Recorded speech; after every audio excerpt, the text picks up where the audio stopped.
दिलाते हैं कि माता पिता तो आपको प्रत्येक जूनी में प्राप्त हो जाएंगे। पशु बनोगे वहाँ माता पिता, पक्षी बनोगे वहाँ माता पिता।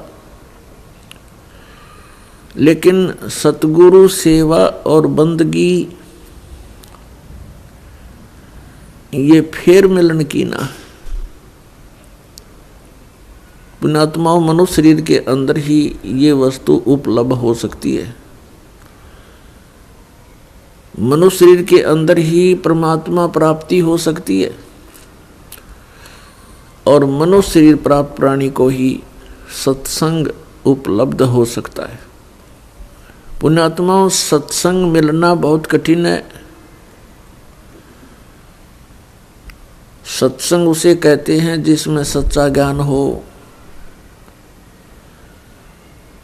बाकी सत्संग नहीं है। जिनके ज्ञान ऐसे बच्चों जैसे हैं तो क्या वो संत सत्संग करते हैं? जो अभी तक परमात्मा को निराकार बताया करते थे, क्या वो सत्संग करते हैं? वो झूठ बोला करते थे। अभी तक जो ब्रह्मा विष्णु महेश के माता पिता कहते थे इनके कोई माता पिता नहीं है, इनकी जन्म मृत्यु नहीं होती, तो क्या वो सत्संग किया करते? जो संत ये बताते हैं सतलोक में प्रकाश ही प्रकाश है, भगवान है ही नहीं, आत्मा उसमें जाकर के ऐसे लीन हो जाती है जैसे बूंद समुद्र में, तो क्या वो सत्संग किया करते?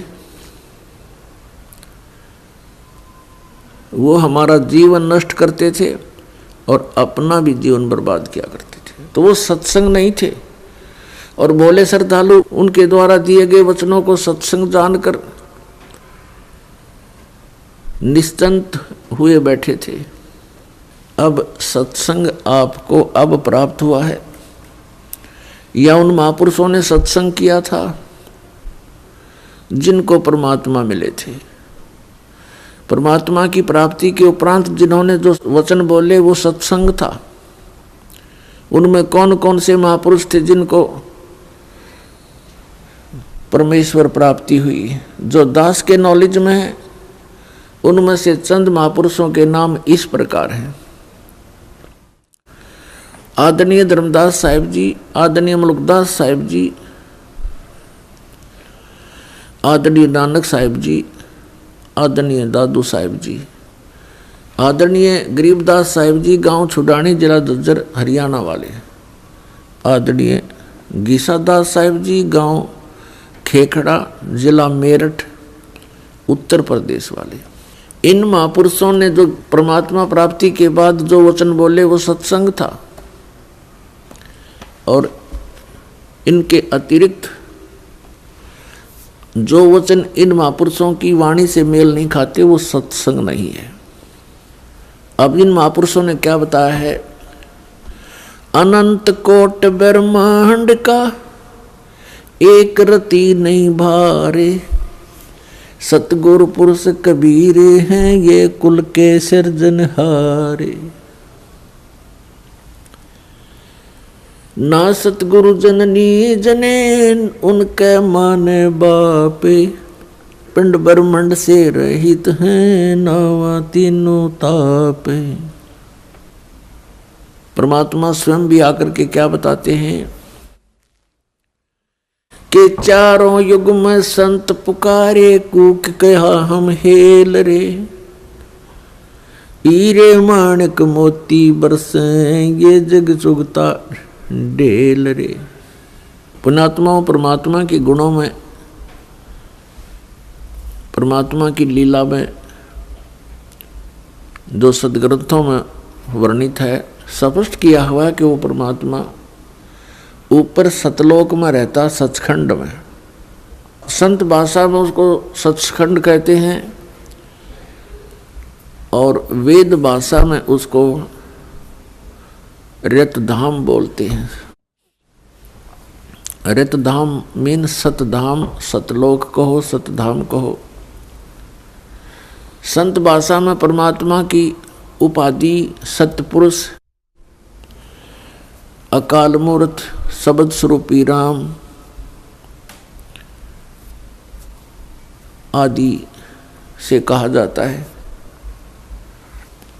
वेदों और गीता में उसको परम अक्षर ब्रह्म कहा है, सच्चिदानंद घन ब्रह्म कहा है, दिव्य परम पुरुष कहा है। वो परमात्मा हम सब के पिता है। हम अपनी गलती से काल के जाल में फंस गए हैं। वो दयालु हमारे लिए फिर भी भटक रहे। पुण्यात्माओं, अब समय आ गया है, बहुत सतर्क होना पड़ेगा आपको। असंख्य जन्म हो गए आपको इस काल के लोक में कष्ट पर कष्ट उठाते हैं। उसके विषय में बताते हैं, कोटि जन्म तो भरमत हो गए, कुछ ना हाथ लगा रे, और कुकर सुकर खरबा बोरे, कौआ हंस बुगारे। कोटि जन्म तू राजा की, न मिटी न मन की आशा, भिक्षुक ओ के दर दर घूम लिया, ये मिला न निर्गुण रासा। इंद्र कुबेर ईश की पदवी, ब्रह्मा वर्ण धर्मराया, विष्णु नाथ के पुर को जाके तू फिर भी वापस आया।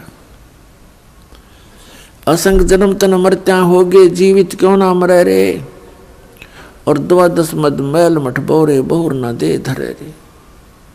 दोजक बष्ट सभी ते देखे, राजपाट के रसिया, 3 लोक से तरपत नाही, ये मन भोगी खसिया।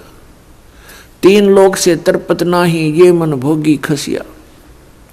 सतगुरु मिले तो इच्छा मेटे, पदमल पदे समाना, चल अनसा उस लोक पठाऊं, जो आदि अमर अस्थाना।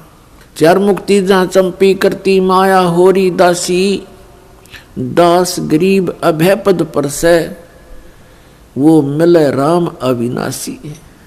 पुण्यात्माओं, आप बिल्कुल बालक हो। काल ने आपकी बुद्धि को इतना सीमित कर दिया, जैसे संतों को हम ऐसे नजर आते हैं जैसे एक भैंस का बच्चा मर जाता है तो व्यापारी लोग क्या करते हैं, उसके खाल उतरवा लेते हैं बालों समेत, और उसको साफ करके उसके अंदर भूस भर देते हैं, भूस, और ऊपर से चमार से उसको सिलवा लेते हैं। एक पूंछड़ सी लटकती रहती है, और उस भैंस के सामने उस बुत को, उस कार्टून को रख देते हैं, और उसको चाटती है, उसको प्यार करती है, उसको अपना बच्चा मान लेती है। और जब व्यापारी उसको लेकर उस कार्टून को चल पड़ता है, पीछे पीछे भैंस भी या करती फिरती है। अब उसकी बुद्धि इतनी काम नहीं कर रही कि इसमें भूस भर रखा, चाम लपेट रखा, ये तेरा बच्चा नहीं है। तो उन महापुरुषों ने जिनको परमात्मा मिले और सचखंड के दर्शन हुए, उन्होंने हम ऐसे नजर आते हैं कि इस हार्ड मांस इसके अंदर भर के ऊपर चाम लपेट दिया और ये बता दिया ये तेरा बेटा या तेरी बेटी, इस तरह तुम्हारा परिवार बना दिया। पुण्यात्माओं, आप जी ने थोड़ा विवेक करना पड़ेगा। कितनी बार संतों ने हमें कोशिश की है समझाने की, लेकिन हम इन काल के दूतों से प्रेरित होकर के भगवान के मार्ग को त्याग कर कुमार्ग स्वीकार कर लेते रहे, जिस कारण से हमारी बुद्धि विकसित नहीं हो पाई। वो परमात्मा हमारे लिए कितना कष्ट उठा रहे हैं, वो हमें बताने की चेष्टा कर रहे हैं कि सतलोक में चलो,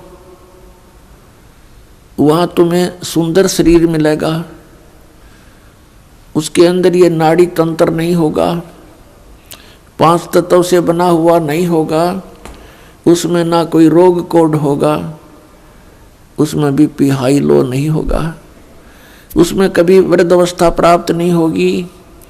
वहाँ सचखंड के अंदर आप की ऐसी सृष्टि होगी, ऐसा ही परिवार होगा जैसा यहाँ पर है, और वहाँ कोई काम नहीं। अपने आत्माओं, आपकी संतान हुई, आपने मकान बनाए, उन बच्चों के लिए सारी सुविधाएं की और करते ही रहते हो। अब ये नहीं पता पिता की मृत्यु हो जाए, पता नहीं माँ की मृत्यु हो जाती है, और पता नहीं बेटा मर जा बेटी मर जा। तो हम जिस व्यवस्था में सारा जीवन बर्बाद कर चुके, उसका हमें क्या लाभ हुआ? लेकिन हम सोचें क्या इसका विकल्प नहीं? हम देखते उसके साथ भी ऐसी घटना होगी, उसके साथ भी होगी, कोई बात नहीं है, तो होती रहती है। अब परमात्मा ने इसका विकल्प बता दिया, इसका अल्टरनेट बता दिया कि जब तक तुम्हारे संस्कार हैं, परिवार में आप रहो, और वो भी भगवान की आत्मा है, आपके बेटा बेटी रूप में रोल करने आए हैं, माता पिता रोल के रूप में आए हैं, तो उनको एक विशेष प्यार देना, आपस में खींचातानी नहीं बढ़ावे। इस दृष्टिकोण से कि हम उस पिता के बच्चे हैं, अगर हम इनको किसी को एक दूसरे को दुखी करेंगे तो परमात्मा नाराज हो जाएगा, क्योंकि हम पहले गणे दुखी यहाँ पर। फिर हम एक दूसरे को सतावें, कोई वचन से जख्म करें, किसी को और कोई हानि पहुंचावें, तो हम तो कौवे हो गए, कौवे, मनुष्य नहीं रहे। जैसे कौवा जख्म के ऊपर चोंच मार कर खून निकाल लेता है, हमने हंस बनना है, तो हम सतलोक चलेंगे। वो परमात्मा हमारे पीछे फिर रहा है। जो जन मेरी शरण है, ताका हूँ मैं दासे, गेल गेल आज्ञा फिरूं जब तक धरणी आकाश। परमात्मा कहते हैं कि जो मेरी शरण में एक बार किसी भी युग में आ गया, तो मैं उसके पीछे पीछे फिरता रहता हूँ और उसको पार करने की चेष्टा करता हूँ। क्या बताते हैं? अनंत कोट बाजी जहाँ हम रचे सकल ब्रह्मंडे, कह कबीर मैं के करूं यू काल करे जीव खंड। कबीर साहब बताते हैं कि मैं इतना समर्थ हूँ, ये सभी ब्रह्मांड मैंने रचे,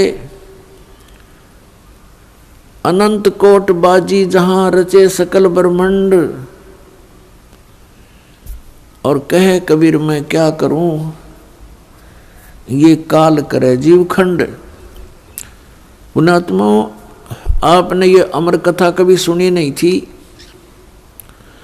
आप जी ने अपने ही धर्म मजहब के अंदर चल रही कथाओं को सुना, उन्हीं के आधार से आपका माइंड सेट हो गया। अब इस अमर कथा को सुनकर बहुत दिनों में जाकर आपका विश्वास होगा, और जब आपको ये कथा समझ में आ जाएगी, उस समय देखना आपके मन की स्थिति क्या होगी। आप ऐसी स्थिति में हो जाओगे जैसे परगर पावना रह उठाए चित, जैसे दूसरे के घर में, दूसरे गांव में, रिश्तेदारी में कोई परौना चला जाता है, मेहमान रूप में जाता है, वो वहाँ रहता अवश्य है, लेकिन उसको पता है कि मैंने वापस जाना है, और उसको अपने घर की रह रहकर याद भी सताती रहती है। कहते हैं जैसे पर घर पावना रह उठाए चित, तो यहाँ से आपका ऐसे मन हट जाएगा एक दिन, और फिर सतलोक में आपका अगला कदम सतलोक में होगा। अब परमात्मा ने हमें आकर बताया कि जब सबसे पहले मैं यहाँ आपके दुखों को देखकर इसमें प्रवेश किया काल के लोक में,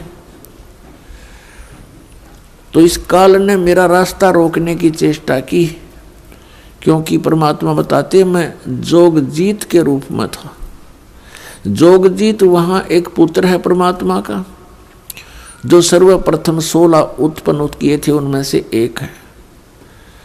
जोगजीत जानकर मेरे साथ इसने बहुत अड़ंगा अड़ाने की चेष्टा की, लेकिन मेरी शक्ति के सामने ये हताश हो गया। फिर चरण पकड़ लिए, रोने लगा, हाहाकार मचा दी। जब मैंने इसको कारण बताया कि